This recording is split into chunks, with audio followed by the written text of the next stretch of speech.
हे भृंग ऋषिवर, मैं महादेव का गण नंदी हूँ। ऋषिवर, महादेव आपकी तपस्या से बहुत प्रसन्न हैं। उन्होंने आपको कैलाश बुलाया है। क्या आप सत्य कह रहे हैं? ये सुनकर ऋषिवर बहुत प्रसन्न होते हैं। उधर महादेव माता पार्वती से कैलाश में भृंग ऋषि के अतिथि के तौर पर आने पर उनके स्वागत सत्कार की आज्ञा माता को देते हैं। कुछ देर बाद ऋषि नंदी के साथ कैलाश पर पहुंच जाते हैं। महादेव कहाँ हैं नंदेश्वर?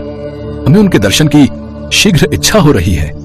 ठहरिए ऋषिवर, आप महादेव के अतिथि हैं, इसलिए माता पार्वती के हाथों आपका आदर सत्कार होना आवश्यक है। किंतु मैं तो केवल महादेव के दर्शन के लिए तत्पर हूँ। मुझे किसी माता के आदर सत्कार की आवश्यकता नहीं हूँ। किंतु मैं उनकी अर्धांगिनी हूँ और अपने स्वामी के अतिथि का आदर सत्कार करना मेरा धर्म है। हमने कहा ना, हमें किसी आदर सत्कार की आवश्यकता नहीं है। हमें महादेव के दर्शन करने हैं। ठीक है ऋषिवर, आइए हमारे साथ। महादेव के पास पहुंचकर भृंग ऋषि की आंखों में आंसू आ गए और वो हाथ जोड़कर उनके समक्ष खड़े हो गए। अपने पावन चरणों में अपने इस भक्त का प्रणाम स्वीकार कीजिए भगवान। कल्याण हो। आपने अनेक वर्षों तक मेरी तपस्या की है। हम आपकी कठोर तपस्या से अत्यंत प्रसन्न हैं। मांगिए, आप क्या मांगते हैं? अब आप मुझे सदैव के लिए अपना गण बनाकर रख लीजिए महादेव, ताकि मुझे आपकी सेवा करने का सौभाग्य मिल सके।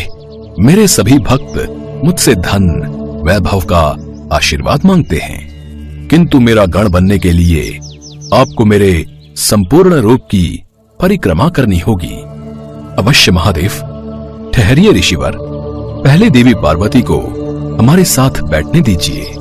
किंतु महादेव, मैं तो केवल आपका भक्त हूँ और आपका भक्त होने के नाते मैं केवल आपकी परिक्रमा करने का इच्छुक हूँ। माता पार्वती महादेव के बगल में आकर बैठ गई। ठीक है ऋषिवर, अगर आप केवल मेरी परिक्रमा करना चाहते हैं तो ठीक है, लेकिन इसका मार्ग आपको स्वयं खोजना होगा।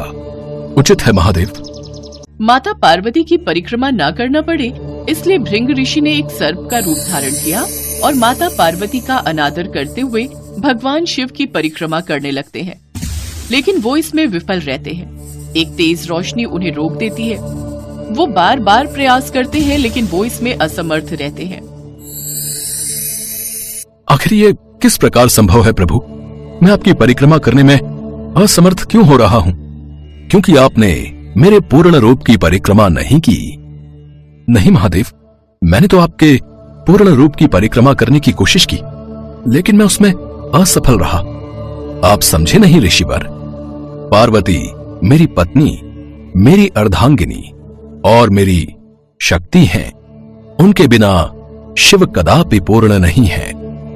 शिव का पूर्ण रूप केवल उनकी शक्ति के साथ ही है, उनके बिना नहीं। नहीं महादेव, एक स्त्री तो केवल पुरुष के पीछे चलने वाली छाया है, उसके उपरांत और कुछ भी नहीं। माना कि एक स्त्री सदैव अपने स्वामी के पीछे ही चलती है, लेकिन इसका यह कदापि अर्थ नहीं कि वो शक्तिहीन है, बल्कि वो तो पुरुष के पीछे चलकर उसे संभालने वाली उसकी शक्ति है। यदि पुरुष के पास उसकी शक्ति यानी नारी नहीं है तो वो पुरुष अपूर्ण है। मेरी देह का आधा अंग, मेरी शक्ति रूपा, मेरी अर्धांगिनी मेरे साथ हैं। और अगर आपको यकीन नहीं तो आप स्वयं ही देख लीजिए। तभी शिव और पार्वती दोनों एक दूसरे में समा जाते हैं और शिव जी का अर्धनारी स्वरूप सबके सामने आता है। यही मेरा संपूर्ण रूप है। आपको मेरे इसी रूप की परिक्रमा करनी होगी, अन्यथा आपकी परिक्रमा सफल नहीं हो पाएगी। मुझे क्षमा कीजिए महादेव, किंतु मैं आपका भक्त हूं और केवल आपकी परिक्रमा करने में ही इच्छुक हूं। आप प्रयास कीजिए ऋषिवर, इसके लिए मैं आपको नहीं रोकूंगा। इसके बाद ऋषिवर एक भंवर का रूप धारण कर महादेव की परिक्रमा करने का प्रयास करते हैं, किंतु अर्धनारीश्वर स्वरूप में ऐसा कर पाना नामुमकिन था। बार बार प्रयास के बावजूद भी वो ऐसा नहीं कर पाते तो क्रोधित होकर वो महादेव के माथे पर डंक मार देते हैं, जिससे शिव जी के मस्तिष्क से रक्त निकलने लगता है। देवी पार्वती ऐसा होता देख अत्यंत क्रोधित हो जाती हैं और वो अपने हाथ के वार से ऋषिवर को नीचे गिरा देती है। फिर माता पार्वती और भोलेनाथ दोनों अपने अपने रूप में आ जाते हैं। ऋषिवर, इतना अहंकार उचित नहीं।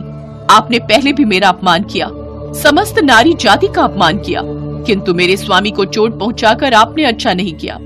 खुद को महादेव का भक्त कहकर आप अपने हट को ही ऊपर रखते हैं। समस्त नारी जाति का अपमान करने वाले ऋषिवर, मैं तुम्हें श्राप देती हूँ कि तुम्हारे शरीर से वो सभी तत्व नष्ट हो जाएं, जो तुम्हें एक नारी से प्राप्त हुए हैं। माँ पार्वती के इतना कहते ही ऋषिवर मूर्छित हो जाते हैं और उनका शरीर एक शव के समान बन जाता है। तब महादेव कहते हैं, मैंने तो तुम्हें समझाने का प्रयास किया, किंतु तुमने मेरी बात समझने का प्रयास नहीं किया ऋषिवर।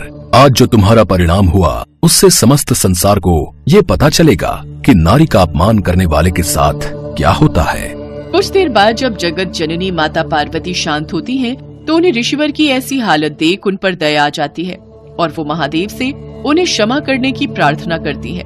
तब महादेव ऋषि भृंगी को एक तीसरा पैर प्रदान करते हैं, जिसके सहारे से वो चलने लगे। देखा ऋषिवर, जिस नारी को आपने गलत समझने का प्रयास किया, आज उसी की वजह से आपको नव जीवन मिल पाया है। माता के दिल में अपने प्रति करुणा की भावना देखकर ऋषिवर की आंखों से आंसुओं की धारा बहने लगती है और उन्हें अपनी भूल का आभास होता है। हे माता, मैं खुद को बेहद ही लज्जित महसूस कर रहा हूँ, मुझे क्षमा करें। मैं अपने किए का पश्चाताप करना चाहता हूँ और आप दोनों की परिक्रमा एक साथ करना चाहता हूँ। अगर आपने मुझे क्षमा कर दिया है तो आप मुझे अपने अर्धनारीश्वर रूप का पुनः दर्शन करने का मौका दें। फिर महादेव और माता पार्वती एक बार फिर उन्हें अपने अर्धनारीश्वर रूप के दर्शन प्रदान करते हैं, जिसके पश्चात ऋषि भृंगी उन दोनों के अर्धनारी रूप की परिक्रमा कर तृप्त हो जाते हैं।